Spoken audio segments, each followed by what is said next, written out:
Welcome. I'm super excited about this session that we have.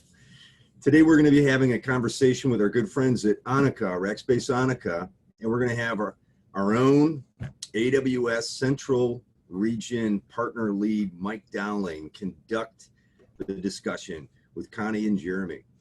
So what I'd like to do is turn it over to you, Mike, and let's hear our good friends from Onica and what they have to say.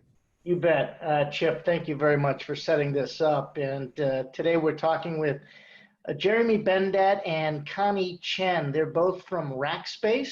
Jeremy's the VP of Business Development, and Connie is the go-to-market strategist for Rackspace. And thank you both for coming to join us today. And I'm excited to leverage this format that we're using.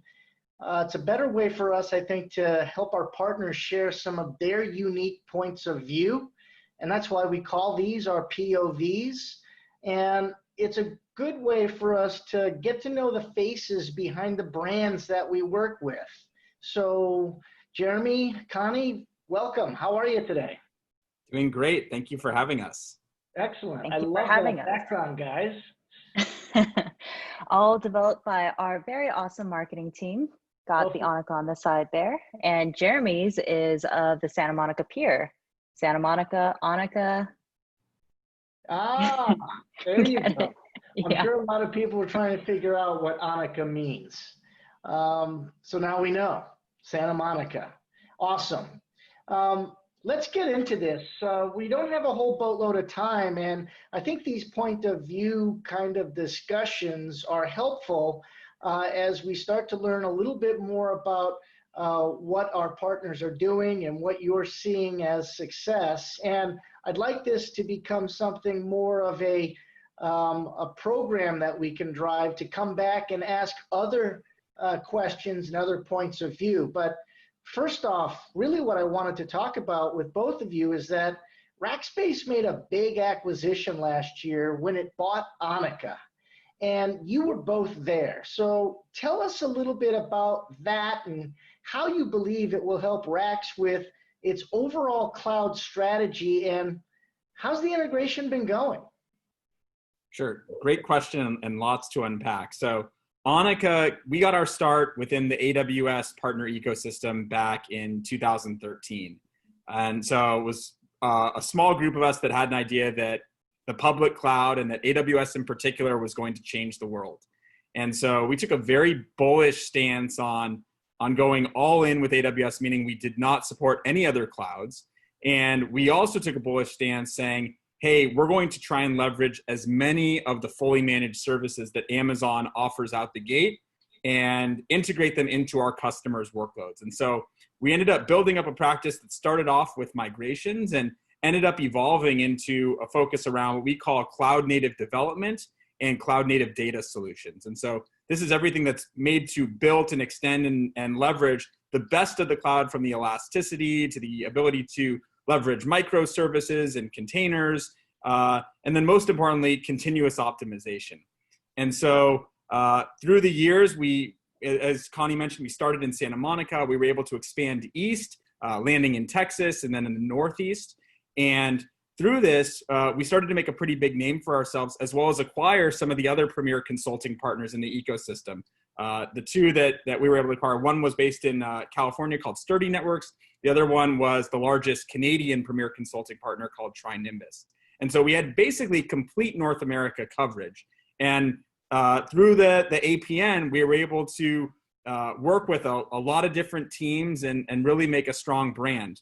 Rackspace, on the flip side, has been a company that's been around since, I think it's been about just over 20 years now. And they have their own private data centers, which we call private clouds, and then also had multi-cloud partnerships where they were providing managed services across all three major public cloud providers. The one thing they didn't have that actually made this marriage and acquisition work was a cloud native innovation engine that Onica had become. And so in November of 2019, Rackspace made the determination and the offer to Onica to acquire us to become their go-to-market sales and delivery engine.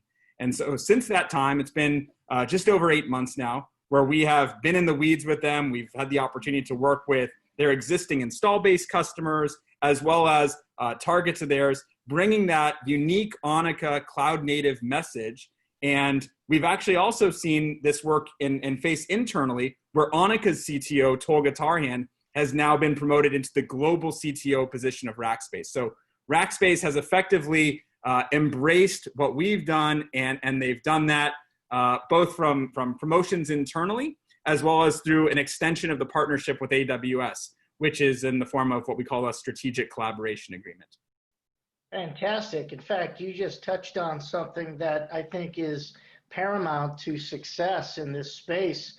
Nothing happens in a vacuum, and everything that you had done to partner and identify other types of consulting partners to fortify your offering has led you to the role that you guys are in now as a leading cloud consulting partner for AWS.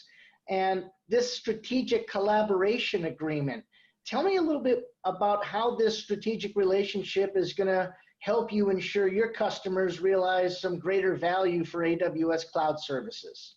Absolutely. So I think the biggest thing to highlight as a part of the strategic collaboration agreement, or SCA as it's commonly referred to, is that we are naming AWS as our preferred public cloud.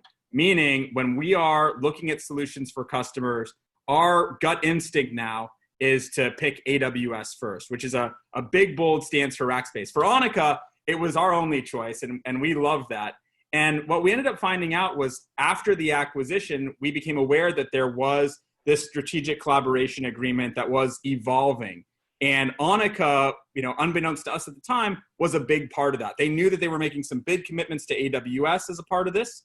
And Onica was the mechanism to actually help deliver and fulfill those commitments. And so for us, we are, effectively probably the most mature division within Rackspace, because we do have 500 plus individuals that are engineers and architects, all certified and focusing exclusively on AWS. So our customers benefit because they now have the visibility and confirmation that we have the backing of Amazon and that sign off. And I'd say most importantly, we have the commitment of Rackspace that will continue to invest in the AWS space and continue to build new cool solutions and products and things to bring to market. And most importantly, continue to obsess and just make the cloud work. And as you guys say, work hard, have fun, make history. We're embracing that and taking that full throttle now. So Connie, from a go-to-market perspective, how are you taking this partnership, this strategic relationship to customers? I mean, are you seeing the customers literally starting to look at accelerating their journey to the cloud, especially in the environment that we're in today? So actually, yes, from the go-to-market perspective, I mean, there are kind of two lanes, right? From a go-to-market, from what I'm doing from go-to-market. One, it's bringing all of Onica's capabilities into the Rackspace portfolio. So from everything that Jeremy mentioned, cloud native development, IoT solutions, EIML, data transformation, migration as code methodology, and application modernization, bringing those capabilities into the Rackspace portfolio, but then also creating go-to-market strategies around that. And as we're creating these go-to-market strategies, something that I found has been very effective with talking about our capabilities and how we've been helping companies solve problems and use cases with our solutions is with customer success stories. And just to bring back to, have you seen how customers are reacting in this current COVID era? One of the most recent customer success stories that we've released is actually around Black line safety. And what happened was they originally approached Onica way before COVID and lockdown happened, and it was originally a data platform modernization project. So they came to us to help them adopt cloud native technologies in their data platform, like Amazon EMR, Glue, Kinesis. And after COVID hit, they thought, why not integrate a contact tracing solution into their line of connected products?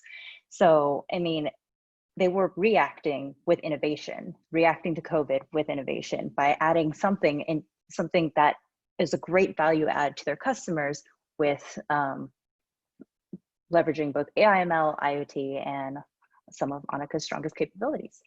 That's fantastic. I tell you, what we're actually dealing with in 2020, I don't know that anybody ever could see that script. I mean, 2020 rolled in like a Mack truck, and we've all been scrambling to find a reset button. But it looks to me like some companies are much better positioned to deal with all of the challenges that we've got around COVID-19, all of the social and civil unrest that making people a little uneasy about business.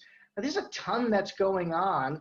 And one thing that I know for sure is that the sun rises and the sun sets every day. And we need to figure out a way to adapt. And as you look at 2020 and then beyond, how has that impacted your business and your customers? And what are you as a company doing to adapt to the new normal?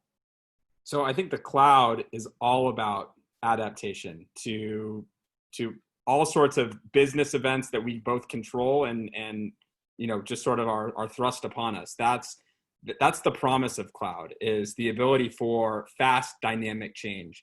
And we've seen this with organizations that have gone viral and have had an e-commerce platform that needed to scale up with the demands of their customers. I mean, you think that having your organization have a big viral surge in traffic is a good thing, but that's actually more of a quote unquote winner's problem, where all of a sudden we can't fulfill the demand. Amazon provides that elasticity to enable sales for those types of organizations when it's architected the right way. And we had a big hand in a lot of companies doing that. We helped some organizations work with their Super Bowl campaigns when they had commercials and they were expecting surges. Same thing with the halftime show. So we've seen it on the good side when times were good. In the time of COVID-19, and again, that hit us like a Mack truck, absolutely. The solutions that we helped organizations create, and we work with a number of transportation and energy and utility organizations, the solutions that we built for them were able to descale in the same way that they were able to scale up. So technology was actually not a cost center for them. The promise of cloud was delivered because everything was fully optimized and able to actually descale based off of the decrease in demand. And all of a sudden, as opposed to having to figure out how do I eliminate this technology cost center, it was already done. We had checked that box. Now, I will say that the opportunity for us was we had a lot of companies that we had spoken to about continuous optimization, continuous automation, that didn't actually enable that. And they came back to us and said, okay, we believe you now. Can you help us? So we actually saw a tremendous surge, beginning of March and through now, and we're expecting more for organizations that want to embrace some of the cloud promises because they just didn't yet. The other thing, as Connie touched on, is the innovation front. And we've also seen a lot of organizations that are leveraging this time of a bit quiet, of people being able to focus more at home, where you don't have an hour of travel to the office and an hour of travel home. They're leveraging that time to make their business more responsive to what's actually happening on the market. And so there's a lot of solutions that are coming out there. We're really excited about what some of the universities that we're working with are doing. We're excited by the way that companies want to leverage data, how they want to be impactful, and again, how they want to continue to try and grow and create jobs, because Lord knows we all need it right now. So again, the cloud is going to continue to fulfill lots of different promises. We're excited by what's to come, but at the same time, we don't know what's going to happen next week. We just know whatever we're doing, it's going to be on AWS. Yeah, we just got to figure out a way to get through it. And the biggest challenge I see is, how do we get the word out to our customers, your customers, target customers, people who want solutions for the cloud and don't really even know it yet? Connie, what are you guys doing differently to reach out to these people, given that we can't congregate in expos anymore? Given that we can't meet for in-person events, given that we can't go to AWS summits anymore, but there is that big digital online summit that's happening in September. Well, I mean, with the trend, everything's going digital. And what we have been doing is doing a lot of these awareness activities around cloud native development, application modernization, and innovation with AI/ML. Some things that we've been doing are webinars, and the main focus of the webinar are customer success stories. So pretty much just showing like how various companies and in various industries are leveraging Amazon services and Onica's capabilities like machine learning operations and data science to be able to create these solutions that solve specific problems like, for instance, predictive maintenance and real-time analytics. That seems to be a big question that's being asked and something that we're constantly being asked about in the field. Do you have capabilities? Yes, we do. For instance, one of our customers, they manufacture bone graft biologic, and their overall end goal is a smart factory. But just by IoT enabling one part of the production process and being able to help them collect real-time data on that specific portion of the process, which is also their bottleneck, it increased the yield every time they ran through the process and decreased the amount of production loss. And that was just manufacturing one piece out of their 17 portion production process and helping them along the lines of eventually enabling a smart factory solution. So those type of customer success stories are pretty much the focus of our go-to-market activities, our webinars, and even our virtual immersion days. And we found that like customers that hear other customers innovating actually helps them even think about, okay, if it was manufacturing, what am my production process? Can I adopt a virtual and-on solution? It gets them thinking about like how they can innovate. Yeah, that's fantastic. Anything that can allow you to convey a message through these monitors that we're working through is really going to be helpful. And I think the innovation is really what is driving people's interest in leveraging the cloud. I think we're at the end of our time right now, but this is just the beginning of a long series of conversations that I'm looking forward to engaging in with both of you. And I really do appreciate you taking the time to share some of this exciting information with us. And I'm looking forward to talking to you next time.